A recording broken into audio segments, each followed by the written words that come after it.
मशरिक news के नाजरीन आदाब। दिन भर की अहम खबरें। शिवसेना एनडीए से बाहर, 30 साल की दोस्ती टूटी। मरकजी वजीर अरविंद सावंत ने दिया इस्तीफा। महाराष्ट्र में कांग्रेस एनसीपी की हिमायत से शिवसेना हुकूमत बनाने को तैयार। गवर्नर ने नहीं दिया 3 दिन का वक्त।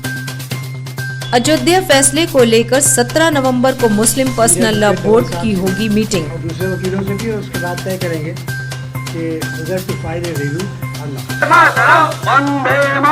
एनआरसी के खिलाफ बंगाल में ममता बनर्जी की क़यादत में टीएमसी कारकुन का एहतजाज मुज़ाहरा। जेएनयू के बाहर फीस बढ़ने के खिलाफ एहतजाज। सड़कों पे उतरे हजारों तलबा। सिक्योरिटी के साथ झड़प। ग्रेटर नोएडा में एक्सप्रेस वे पर भयानक सड़क हादसा, 4 खातून समेत 6 की मौत। कश्मीर के बांदीपुरा में मुठभेड़, सिक्योरिटी फोर्सेस के हाथों 2 जंगजू की मौत। प्रियंका गांधी ने मोदी हुकूमत से पूछा, बीजेपी के लोग सच से क्यों डरते हैं। ओवैसी का अडवाणी पे तंज, जब मस्जिद गैर कानूनी थी तो आप पर मामला क्यों चल रहा है। अडवाणी पे केस क्यों चल रहा। बिग बॉस में तहसीन पूनावाला घर से बेघर हुए। बाहर आते ही खोली शुक्ला और रश्मि की कलई। खबरें तफसील से। बाबरी मस्जिद राम जन्म अराजी तनाज़ा मामले में सुप्रीम कोर्ट के फैसले के बाद मजलिस इत्तेहादुल मुस्लिमीन के सदर ओवैसी ने बीजेपी के लीडर अडवाणी पे तंज किया है। फिर अडवाणी पे केस क्यों चल रहा। अडवाणी पे केस क्यों चल रहा। फिर अगर ये इलीगल है तो अडवाणी पे केस क्यों चल रहा। और अगर ये लीगल है तो फिर अडवाणी को क्यों मिल रही जमीन। तो फिर वो तोड़ने वालों को क्यों मिली। और अगर लीगल थी तो फिर उनको क्यों दिए। अगर इलीगल थी तो अडवाणी पे केस निकाल दो, और अगर लीगल थी तो फिर मुझे दो। अगर बाबरी मस्जिद इलीगल थी तो केस क्यों चल रहा है, और अगर बाबरी मस्जिद लीगल थी तो फिर क्यों किसको दे रहे हैं आप। बुनियादी सवाल है। अब वो 1045 पेज का जजमेंट खोल के बयान करे तो फजर हो जाती। मैं थम्स अप हूं, मैं मोदी जी की तरह पढ़ा लिखा हुआ नहीं हूं। गलती से सालारे मिल्लत ने मुझे लंदन भिजाकर बैरिस्ट्री की डिग्री कराई। जवाहरलाल नेहरू यूनिवर्सिटी में जलसाए तकसीम असनाद के मौके पे हजारों तलबाओं ने फीस में इजाफा को लेकर जबरदस्त एहतजाज मुजाहरा किया। तलबा का मुतालबा है कि इंतजामिया फीस इजाफा, ड्रेस कोड नाफिज करने, आने जाने के वक्त पे पाबंदी खत्म किए जाने समेत इन सभी ऐलानात को वापस लिए जाए जो तलबा मुखालिफ हैं। इस दरमियान तलबा ने वाइस चांसलर के खिलाफ जेएनयू कैंपस से बाहर मुजाहरा किया। एहतजाज मुजाहरा को काबू करने के लिए पुलिस और सीआरपीएफ ने उन पर पानी की बौछार की, लेकिन तलबा का हंगामा खत्म नहीं हुआ। जिस वक्त तलबा ये मुजाहरा कर रहे थे, उसी जलसे में हिंदुस्तान के नायब सदर वेंकैया नायडू और मरकजी वजीर बराए फरोख्त रियाल निशंक मौजूद थे। वेंकैया नायडू को कुछ देर के बाद यूनिवर्सिटी से चले गए, लेकिन मरकजी वजीर रमेश पोखरियाल निशंक के खिलाफ तलबा ने खूब नारे लगाए। तलबा के मुजाहरा को रोकने के लिए कसीर तादाद में सीआरपीएफ और दिल्ली पुलिस के जवान यूनिवर्सिटी में तैनात हैं। मुजाहरा कर रहे कुछ तलबा को जवानों ने खींचकर बस में बैठाया। बाद में मुजाहरा बढ़ता देख तलबा को मुंतशिर करने के लिए पानी की बौछार का इस्तेमाल किया गया।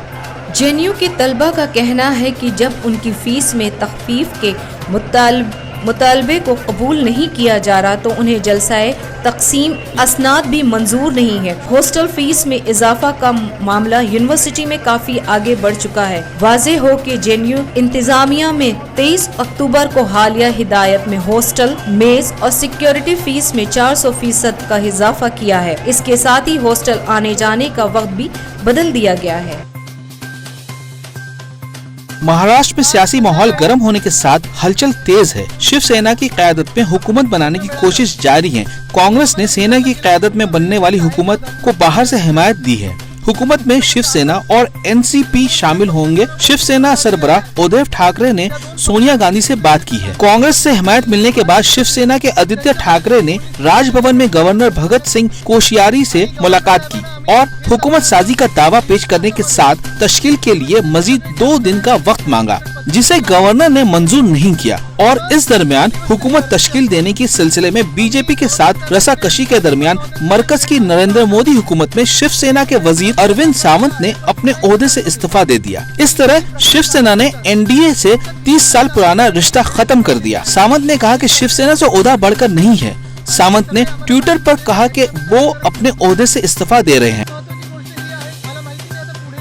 उन्होंने लिखा कि महाराष्ट्र में लोकसभा इंतखाबात में बीजेपी और शिवसेना में एक फार्मूला पर इत्तेफाक हुआ था और दोनों फरीकैन पूरे एतमाद थे, लेकिन बीजेपी का इस फार्मूले से मुकरना हैरानकुन बात है। शिवसेना का पहलू सच्चाई और बीजेपी का झूठ का है। शिवसेना के तर्जुमान संजय रावत को आज अदालत के सबब मुंबई के लीलावती अस्पताल में दाखिल किया गया है। हुकूमत की तश्कील से बीजेपी के इनकार के बाद गवर्नर भगवत सिंह कोश्यारी ने दूसरी बड़ी पार्टी शिवसेना को हुकूमत साजी के लिए मदऊ किया है, लेकिन शिवसेना का कहना था कि 24 घंटे का वक्त कम है। शिवसेना लीडर और तर्जुमान संजय रावत ने कहा, कॉमन मिनिमम प्रोग्राम के तहत हुकूमत को एनसीपी और कांग्रेस का साथ मिल रहा है। वाज़ेह रहे कि गवर्नर कोश्यारी ने शिवसेना से कहा है कि वो पीर की शाम 7:30 बजे तक हुकूमत तश्कील दें, जिसके बाद सियासी हलचल तेज हो गई।